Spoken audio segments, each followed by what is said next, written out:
네, 오늘 말씀은 디모데전서 2장 1절로 7절 말씀을 봉독하겠습니다. 그러므로 내가 첫째로 권하노니 모든 사람을 위하여 간구와 기도와 도구와 감사를 하되 임금들과 높은 지위에 있는 모든 사람을 위하여 하라. 이는 우리가 모든 경건과 단정함으로 고요하고 평안한 생활을 하려 함이라.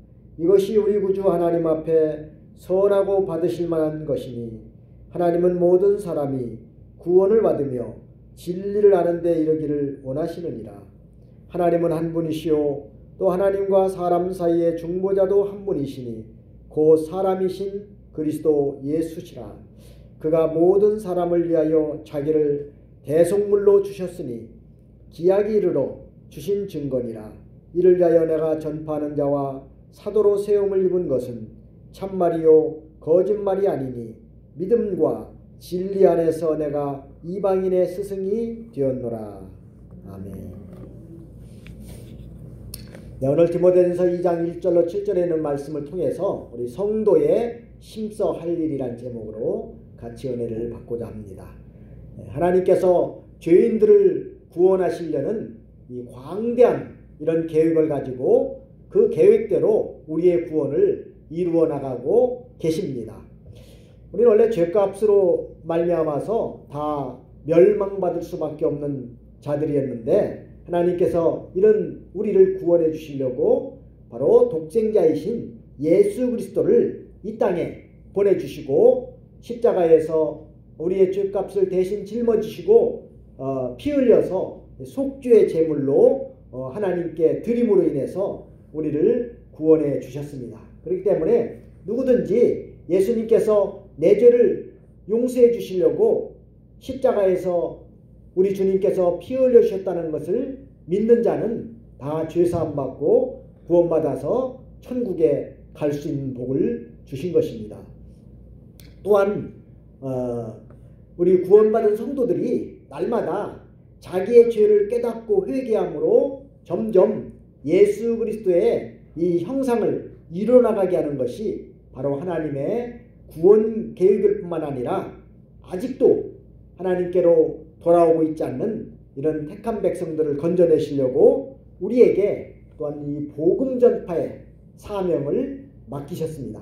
그래서 우리도 먼저 믿는 우리 성도들이 부지런히 이제 믿지 않는 자들에게 복음을 전해서 그들도 예수님을 영접하고 믿어서 죄사함 받고 천국 갈 수 있도록 우리가 이 일을 부지런히 하나님 앞에 가는 날까지 힘써 해야 되겠습니다. 우리도 하나님 앞에 다 복음의 빚을 진 자들이기 때문에 이 빚을 갚는 방법은 우리도 이 복음을 전해서 죽어가는 영혼을 살려내는 것입니다. 그래서 우리 모두는 이런 하나님의 이런 광범위한 구원 계획을 바로 알고 그 일에 잘 협력하는 그런 성도들이 되어야 되겠습니다. 그래야 하나님께서 복을 주시고 창성케 해주시는 것입니다. 세상이 참 점점 시대적으로 갈수록 악해지고 방탕해져서 이 진리를 점점 떠나고 있습니다. 이럴 때일수록 우리는 어떤 자세를 가져야 되겠습니까? 더욱더 우리 신앙이 좀 깨어서 힘써 기도하고 또 진리의 말씀에 굳건히 서서 죄악의 물결에 떠내려가지 않고 자기의 신앙을 잘 지키고 또한 남도 구원할 수 있는 그런 성도가 되어야 줄 줄로 믿습니다. 그러므로 우리는 이 주님의 일을 적극적으로 받들어 나가는 그런 성도가 되어야 됩니다. 그럼 오늘 본문의 말씀을 통해서 우리 성도가 힘써 해야 될 것이 무엇인가 우리가 잘 깨닫고 순종하는 그런 믿음의 일꾼들이 되어야 되겠습니다. 먼저 첫째는 1절에서 3절 말씀에 보면은 기도로 협력해야 된다는 것입니다. 무엇으로 협력해요? 기도로. 기도하는 것은 뭐 자본금 들어갈 일 없습니다. 우리가 심서 하나님 앞에 부르짖어서 우리의 소원을 하나님께 아뢰면 되는 것입니다. 근데 어떻게 기도하라고 했냐면은 1절 말씀 보니까 모든 사람을 위해서 기도해야 된다고 했습니다. 모든 사람을 위해서 기도하라는 거예요. 여기 성도는 그래서 모든 사람을 위해서 기도해야 될 의무가 있습니다. 특별히 우리 성도들은 교회와 또 목회자와 또 우리 성도들을 위해서 힘써 기도해야 됩니다. 사무엘 선지자는 이스라엘 백성들에게 나는 너희를 위하여 기도하기를 쉬는 줄을 여호와 앞에서 결단코 범하지 않겠다고 이렇게 사무엘상 12장 23절에 말씀했습니다. 그런데 오늘 본절에 보면은 기도에 있어서도 특별히 여기 간구와 또 기도와 도고와 감사를 하라고 그랬습니다. 간구는 뭐 특별히 하나님 앞에 이렇게 어떤 일에 대해서 간절하게 구하는 것을 간구라고 합니다. 우리가 그 시대마다 그때마다 하나님 앞에 간절히 구해야 될 그런 내용들이 있지 않습니까? 요새 같으면은 정말 이 코로나 바이러스가 빨리 좀 종식돼야만이 우리가 이렇게 예배드리는 것도 자유롭게 예배드릴 수 있고 또 뭐 장사하는 사람이나 또 무슨 직장 다니는 사람이나 뭐 자영업자나 누구나 다 지금 이 코로나 바이러스로 인해서 많은 어려움을 겪고 있습니다. 그렇기 때문에 이것이 속히 이게 하나님께서 거두어 주셔야만이 우리가 정상적인 생활을 할 수가 있기 때문에 이 문제를 놓고도 우리가 힘써 기도해야 됩니다. 만약에 코로나 바이러스가 우리 교인 중에 하나라도 만약에 이게 걸리게 되면은 아주 큰 어려움을 겪습니다. 그렇기 때문에 우리가 예배당에 나올 때도 항상 방역 수칙을 잘 지키면서 물론 지금까지 잘 하고 계시지만은 마스크도 쓰고 이렇게 좀 소독도 하고 하면서 예배를 잘 드려야 됩니다. 그러면서 하나님 앞에 간구해야 되겠습니다. 기도는 보통 일반적인 그런 기도를 말합니다. 도구는 어떤 사건을 하나님께 고하는 것이고 또 다른 사람을 위해서 기도해 주는 것이 바로 도구입니다. 그래서 우리 성도들은 자기 기도만 하지 말고 다른 사람을 위해서도 힘써 기도해 줘야 되는 것입니다. 감사는 하나님의 은혜에 대한 감사를 드리는 기도입니다. 그래서 우리가 모든 기도를 할 때 항상 감사하는 마음으로 하나님 앞에 기도해야 됩니다. 원망하는 것, 불평하는 그런 자세로 기도하는 것은 하나님 앞에 합당한 기도 자세가 아닌 것입니다. 그래서 우리는 모든 기도를 어떻게 기도해야 된다고요? 감사함으로 해야 됩니다. 또 어떤 기도를 하라고 했냐면 임금들과 2절에 보면 임금들과 높은 지위에 있는 모든 사람을 위해서 기도하라고 그랬습니다. 이 임금들과 높은 지위에 있는 그 관리들을 위해서 기도하라는 것입니다. 왜냐하면은 그들이 잘못되면은 온 국민이 다 도탄에 빠질 수밖에 없습니다. 즉 정치인들이 정치를 잘못하게 되면은 국민들에게 많은 어려움을 당하게 하는 것입니다. 그래서 이 정치인들은 어떻게 보면 국민을 대표해서 나라를 다스리는 자들이기 때문에 그들이 정치를 잘하게 되면은 백성들이 평안한 삶을 살 수가 있지만은 그들이 정치를 잘 못하게 되면은 오히려 백성들이 많은 어려움과 도탄에 빠질 수밖에 없습니다. 그래서 우리가 그들이 하나님을 두려워함으로 정치를 바로 할 수 있도록 위해서 기도해 줘야 됩니다. 그런 정치인들이 하나님이 참 진노할 만한 그런 어떤 불신앙적인 법을 제정해서 그걸 시행하려고 한다든가 그러면은 참 많은 믿는 성도들이 어려움과 도탄에 빠질 수밖에 없지 않습니까? 그런 일들이 없도록 위해서 우리가 힘써서 그 정치인들을 위해서도 기도해 줘야 되는 것입니다. 정치인들이 교회를 탄압하거나 핍박하면은 물론 그 탄압하거나 핍박하는 그런 정치가들도 하나님께 복을 받지 못하고 또 우리가 이 복음 전도도 잘 돼 나갈 수가 없는 것입니다. 코로나 바이러스를 이유로 해가지고서는 요즘 상당히 교회를 많이 참 탄압하는 그런 상황에 이르렀습니다. 예배를 못 드리게 하고 못 모이게 하고 이런 이 전례 없는 이런 상황을 맞이했습니다. 그렇기 때문에 우리가 하나님 앞에 나와서 간절히 기도하고 예배드리고 찬송하고 이건 우리 성도들이 마땅히 해야 될 본분인데 이걸 제대로 하지 못한다면 어떻게 우리가 신앙생활을 할 수가 있겠습니까? 그래서 이 문제를 위해서 우리가 힘써서 기도해 둬야 되겠습니다. 그래서 모든 사람을 위해서 기도해 주고 특별히 임금과 높은 지위에 있는 사람들을 위해서 기도하는 일은 우리 구주 하나님 즉 인류를 구원하시는 하나님 앞에 선하고 받으실 만한 것이라고 이렇게 말씀하고 있습니다. 그렇게 해야만 하나님의 구원 운동이 더 잘 되나갈 수가 있다는 것입니다. 그래서 이 정치인들이 이 정치를 좀 잘못하면은 아주 이거 나라도 어지럽고 또 성도들도 신앙생활하는데 많은 어려움을 당하고 또한 하나님께서 복을 주시지 않기 때문에 참 많은 그 파탄에 빠질 수밖에 없는 것입니다. 무슨 요즘 정치인들이 이런 불신앙적인 차별금지법이라든가 낙태 법이라든가 이런 하나님의 이 창조의 원리에 거스르는 이런 법들을 자꾸 제정을 하려고 하고 있습니다. 그래 얼마나 하나님이 그런 모습을 보면은 진노할 만한 일이겠습니까? 그런 것들을 우리가 일어나지 않도록 위해서 힘써 기도해야 되겠습니다. 두 번째로는 이 4절 말씀에는 모든 사람이 구원받기 위해서 힘을 써야 된다고 그랬습니다. 이 모든 사람이 구원을 받으려면 뭘 해야 되겠습니까? 뭘 해야 되죠? 복음을 전해야죠. 이게 복음 전하는 것이 참 우리에게 있어서 가장 중요하고 아주 큰 사명입니다. 그래서 복음을 우리는 힘써 전해야 됩니다. 여기 모든 사람이라는 것은 물론 인류 전체를 의미하는 게 아니라 하나님께서 택한 모든 백성을 말하는 것입니다. 하나님께서 택한 백성은 다 구원받아서 천국 가게 해야 되겠는데 그 일이 어떻게 이루어지느냐? 바로 우리 먼저 믿는 성도들이 힘써서 이 복음을 전해야만 될 수가 있는 것입니다. 그래서 우리는 이 부지런히 복음을 전하는 일을 일평생 동안 쉬지 말고 힘써야 됩니다.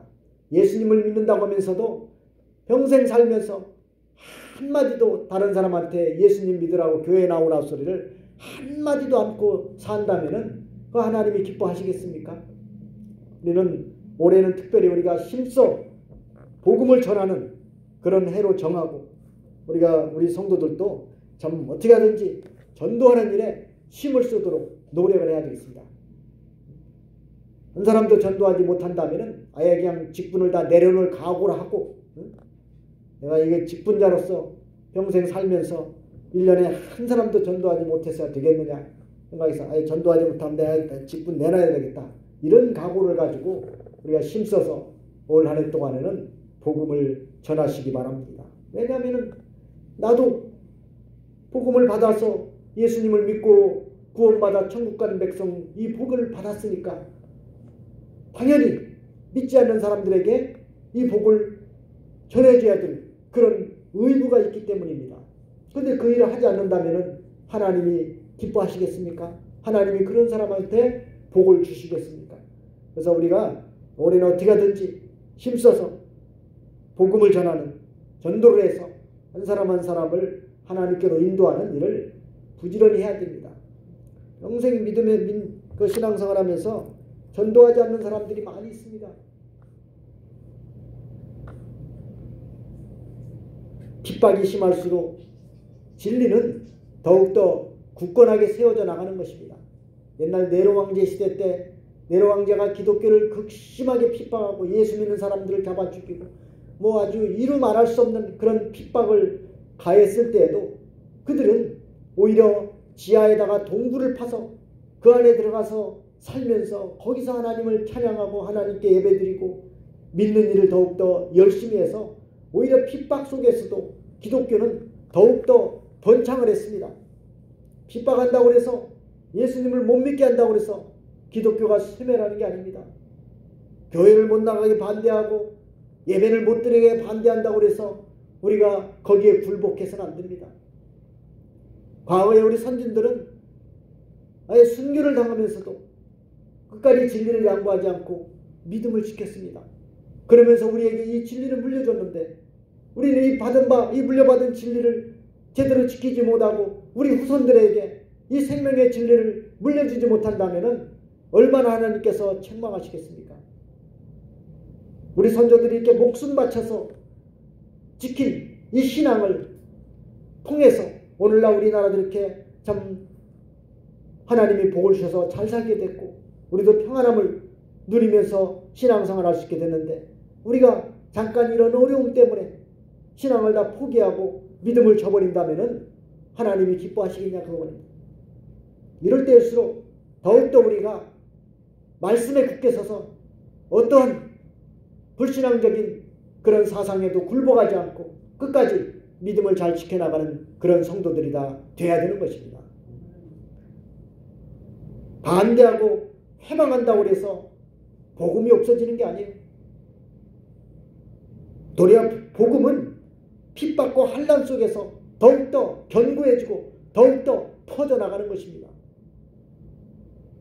공이 마치 막 심하게 두드리면 두드릴수록 더 치는 것처럼 우리도 핍박이 심하면 심할수록 더욱더 이 생명의 말씀이 많은 사람들에게 전파되어 나가야 되는 것입니다. 복음을 전하는 것은 마치 씨를 뿌리는 것과 같다고 그랬습니다.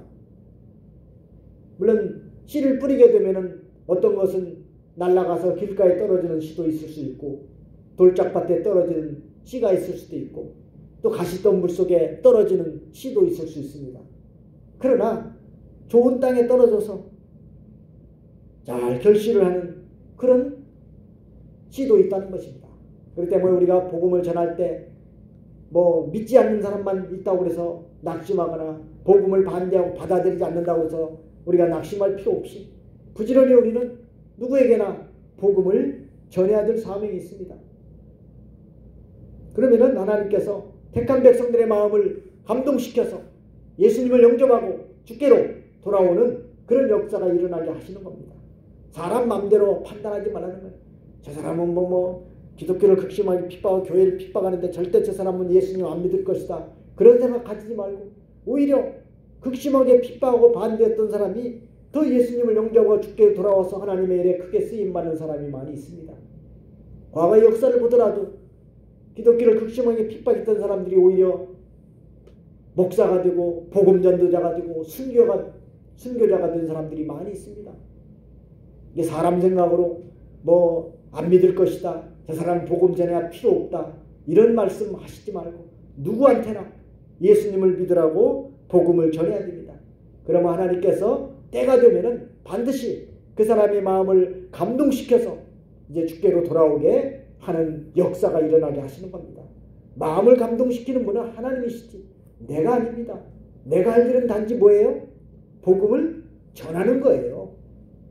씨를 뿌려놓으면 자라나게 하시고 열매를 맺게 하시는 건 하나님이 하시는 것이지 내가 자라나게 하고 내가 열매 맺기까지 할 수는 없지 않습니까?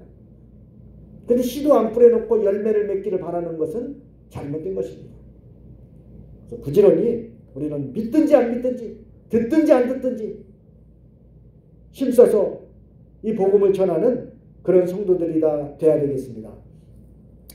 그래서 전하지 않는 자에게는 화가 있을 것이라고 에스겔서는 말씀했기 때문에 만약에 우리가 복음을 전하지 않아서 그 사람이 복음을 듣지 못해서 예수님을 믿지 않고 지옥에 갔다면은 그 책임은 바로 복음을 전하지 않은 사람한테 있다고 그랬습니다. 내 주변에 내 이웃에 예수님을 믿지 않은 사람이 있는데도 불구하고 예수님 믿으라고 전해주지 않는다는 것은 그건 나중에 하나님 앞에 큰 책망을 들을 일이라는 것입니다. 그래서 듣든지 아니 듣든지 전하기만 하면은 그건 우리의 사명을 다하는 것입니다. 열매가 없다고 해서 낙심할 필요 없습니다. 내가 복음을 그렇게 전했는데도 교회 안 나온다고 해서 실망할 필요가 없다는 거예요. 자만을 또 많은 사람이 예수님을 믿고 하나님 앞에 나왔다고 해서 우리가 또 자만할 필요도 없습니다. 내가 한 것이 아니라 다 하나님께서 하신 일이기 때문입니다. 겸손하게 우리는 하나님의 일에 잘 협력하고 받들어 나가는 것이 우리가 마땅히 해야 할 본분인 것입니다. 또 진리를 많이 깊이 알아야 된다고 했습니다. 하나님은 모든 사람이 구원을 받으며 진리를 아는 데 이르기를 원하시느니라. 4절에 있잖아요. 진리에 대한 지식이 바로 구원의 뿌리고 또 열매인 것입니다. 이러한 지식은 인간의 어떤 자의적인 그런 노력에 의해서 얻어지는 것이 아닙니다. 하나님의 역사하심으로 말미암아서 획득이 되는 거예요.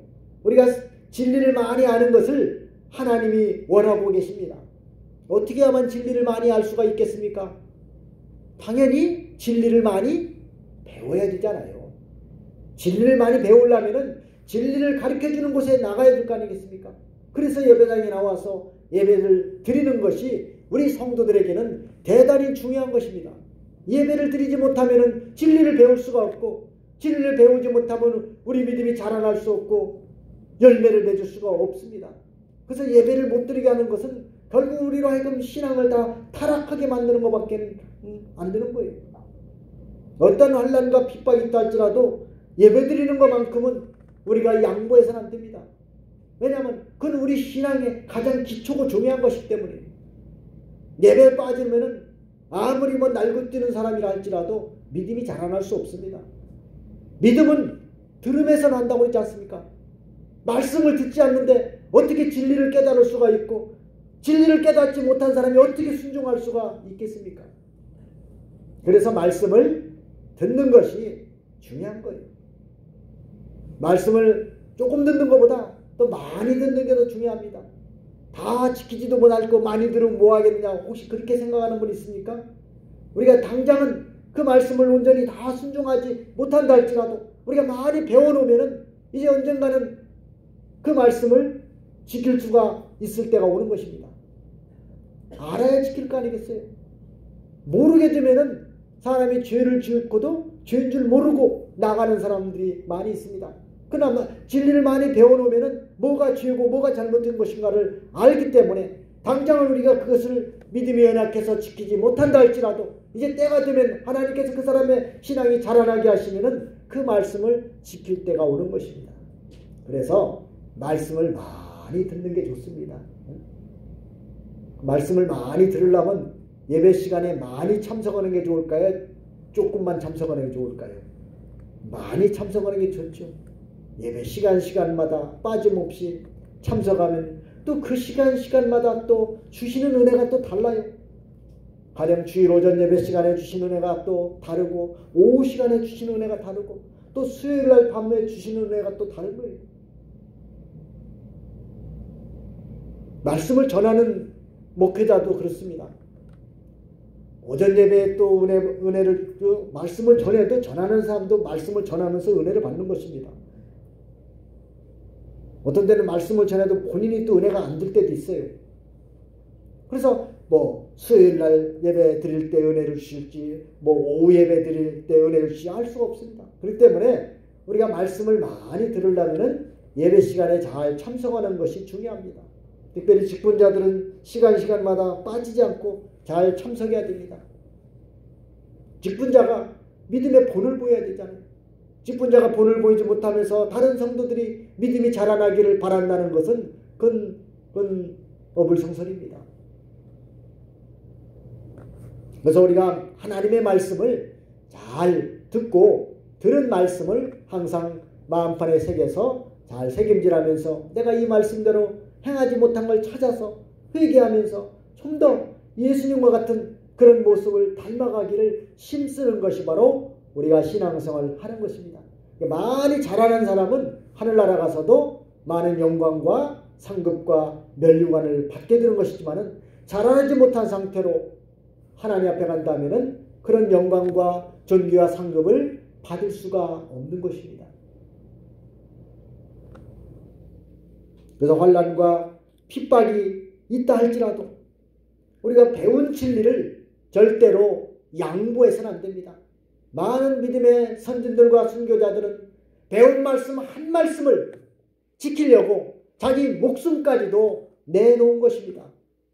말씀 하나 양보하면 목숨이 살 수 있는 그런 길이 있었지만은, 그러나 이 하나님의 말씀을 양보하는 것은 이건 내가 생명이 죽는 것이라는 것을 깨달았기 때문에 그 말씀을 지키기 위해서 육신의 생명은 다 촛대와 같이 내놓은 것입니다.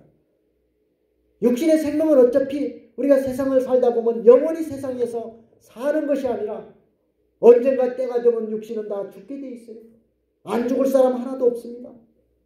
육신은 어차피 죽어서 흙으로 갈 건데, 그러나 우리 영이 살아서 하나님께 영광스러운 참 상급을 받기 위해서는 진리를 양보하지 않는 것이 중요하다는 것을 깨달았기 때문에, 그래서 진리를 지키기 위해서 육신의 생명을 내놓을지라도 말씀은 양보하지 않은 것입니다.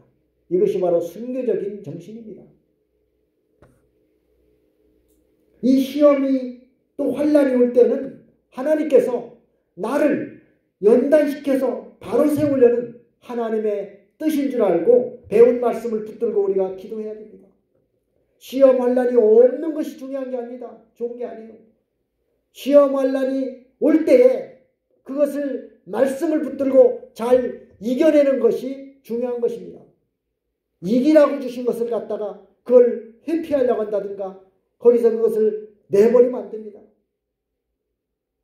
진리를 내버리면 물론 육신은 어느 정도 평안할 수 있을지 모르지만은 그러나 이미 말씀을 양보하기 때문에 신앙의 정주를 잃어버린 것이고 하나님 앞에는 영원히 부끄러운 자가 되고 마는 것입니다.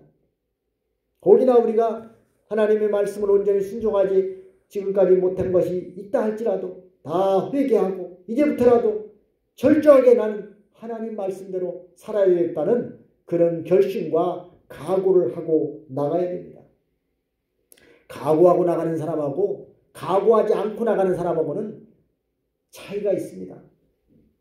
각오를 한 사람은 가다가 이런 어려움이 오고 또 시련이 오고 말씀을 지키지 못할 만한 그런 상황이 온다 할지라도 내가 하나님 앞에 각오하고 서원한 것이 있기 때문에 그것을 지키기 위해서라도 끝까지 말씀을 붙들고 나갈 수 있는 용기와 힘이 생기지만은 그러나 그런 각오하지 않고 나간 사람은 이런 어려움이 오면은 그냥 진리를 양보해버리는 그런 경우가 많이 있습니다.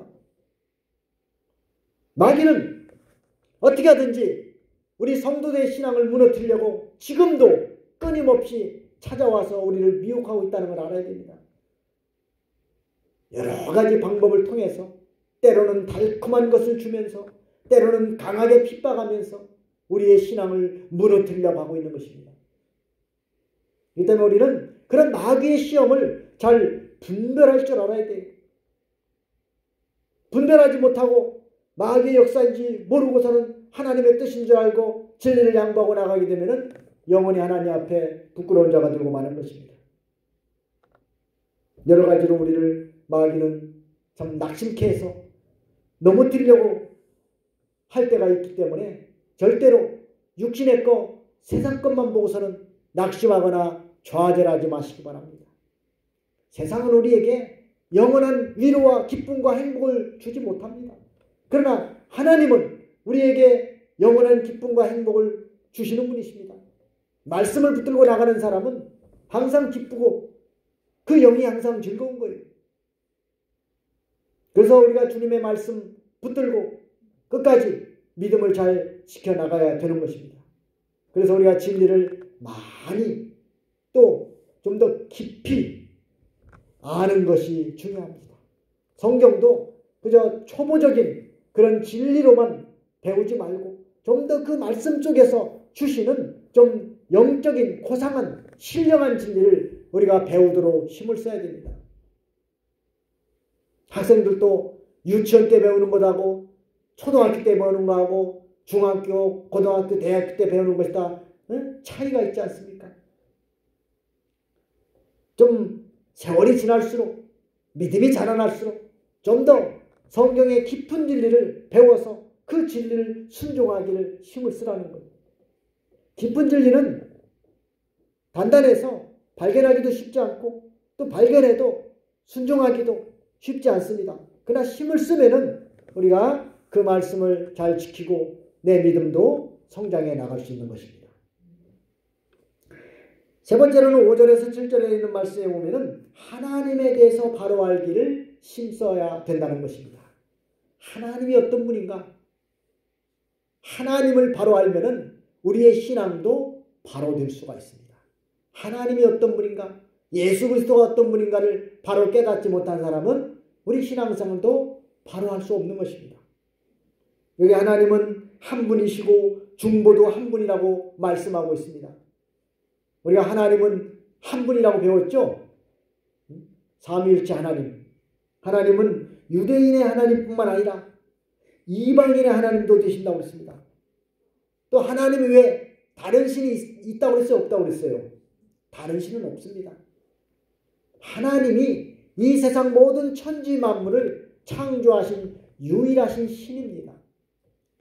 세상 사람들이 섬기는 수많은 신들은 따지고 보면 다 사람들이 만들어낸 것이고 자기가 섬기는 신들이지 참신이 아닙니다. 이방인에게나 또 중보도 한 분이시라고 했는데 그 중보는 바로 누구시냐면은 예수 그리스도십니다. 죄값으로 인해서 하나님과 원수가 되었던 우리를 하나님과 다시금 화목시키고 연결시켜주기 위해서 오신 분이 바로 누구셔요? 예수 그리스도십니다. 사람은 죄로 인해서 거룩하신 하나님 앞에 감히 나갈 수가 없습니다. 죄가 없어야만 하나님 앞에 나갈 수가 있는데 죄 없는 사람이 어디 있습니까? 그래서 그 죄를 다 사해 주시기 위해서 오신 분이 바로 예수님이시라는 거예요. 예수님이 오신 목적은 바로 우리를 구원하시려고 오신 겁니다. 죄값으로 멸망받을 수밖에 없는 우리를 구원하시려고 이 땅에 오신 분이 예수님이십니다. 그 구원하시는 방법이 바로 뭐였어요? 죄값을 사해 주신 것입니다. 죄값을 사해 주신 방법이 뭐예요? 십자가의 피로써 우리의 죄를 다 용서해 주신 것입니다.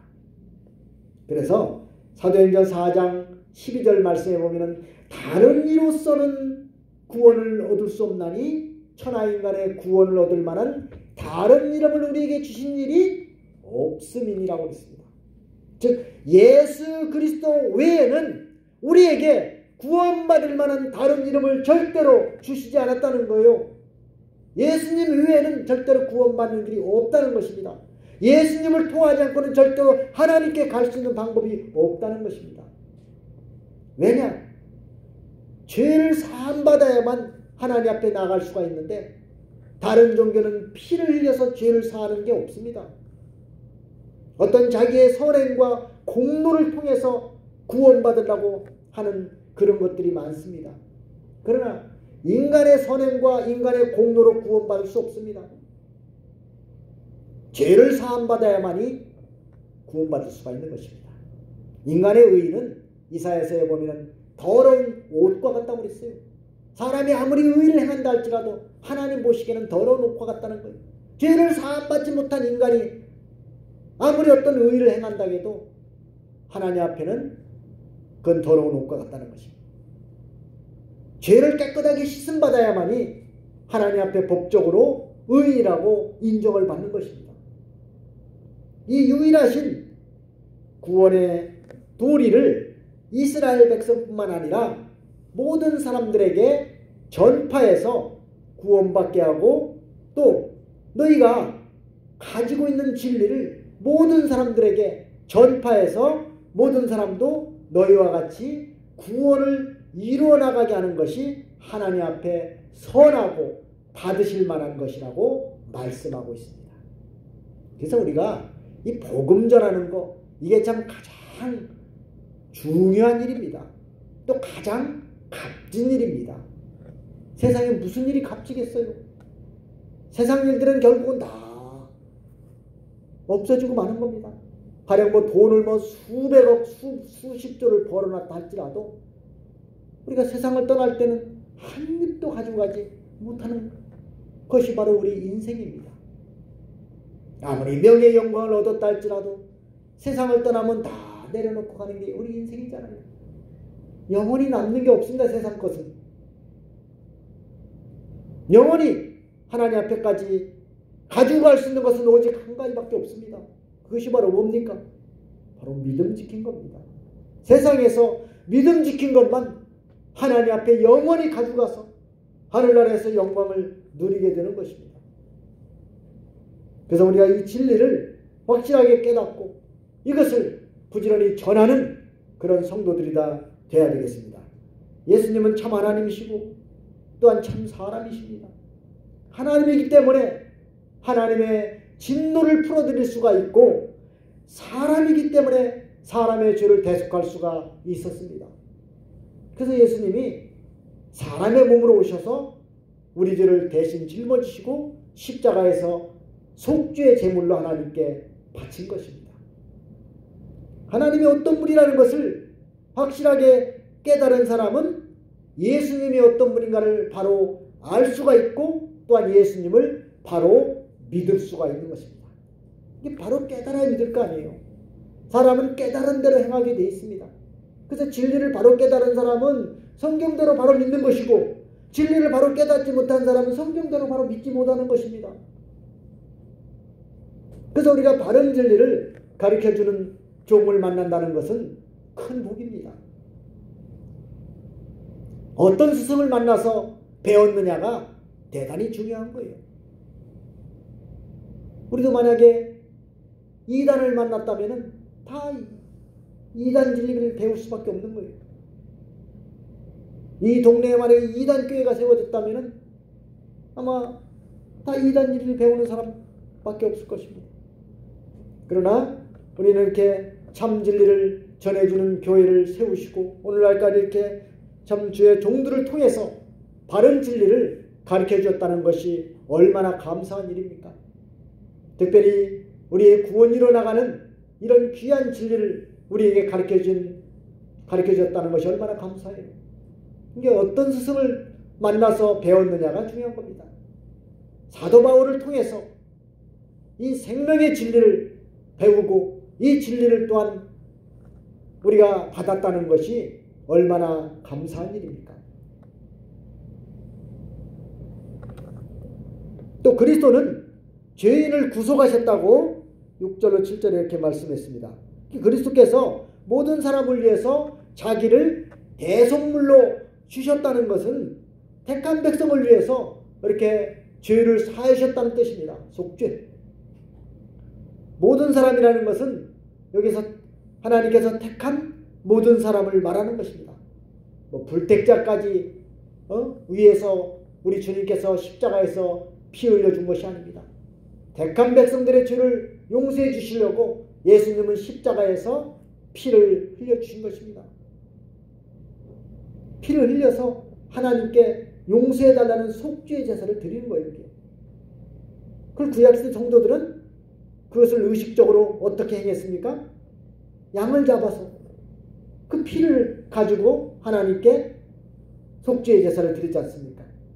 그러나 예수님이 직접 오셔서 이제 예수님 자신의 몸을 하나님께 속죄의 제사로 드림으로 인해서 단번에 이제 우리 성도들은 이제 구약세 성도들처럼 번거로운 그런 양을 잡아드리는 그런 의식적인 제사를 드리지 않아도 되는 것입니다. 이제는 누구든지 예수님의 내 죄를 속해 주시기 위해서 십자가에서 피 흘리셨다는 것을 마음으로 믿기만 하면은 다 죄를 사함받고 천국에 갈 수 있는 것입니다. 그 일을 위해서 예수님이 오신 것입니다. 참 얼마나 감사합니까? 그리스도께서 우리를 사랑하셔서 이 세상에 오셔서 이런 그 고난의 길을 걸으시고 십자가에서 피 흘려서 우리 죄값을 치르셨다는 걸 생각하면 얼마나 감사해요. 만일 있어도 그 주님의 은혜를 어떻게 다 찬양할 수가 있겠습니까? 우리는 그로 인해서 죄와 사망에서 해방되고 이제는 하나님의 자녀가 된 것입니다. 어떻게 구더기와 같고 티끌과 같던 우리 인간이 어떻게 하나님의 자녀가 될 수가 있겠습니까? 내 힘으로는 불가능합니다. 바로 예수 그리스도의 십자가의 피로써 우리를 하나님의 자녀로 삼아 주신 것입니다. 그래서 그리스도께서 자신의 몸값으로 우리를 죄로부터 해방시켜 주신 것입니다. 이제는 우리는 죄와 상관없이 이제 하나님 앞에 당당하게 갈 수 있는 복을 받은 것입니다. 죄는 다 예수님이 다 치러주셨으니까. 그리스도께서 모든 사람을 위해서 죽으셨지만은 예수님께서 십자가에서 피 흘려서 우리의 죄를 사하셨다는 것을 믿지 않는 사람은 예수님과는 아무 상관없습니다. 그건 구속함을 받을 수 없습니다. 믿지 않은 사람은 죄사함을 받지 못하고 천국에 갈 수가 없는 것입니다. 예수 그리스도를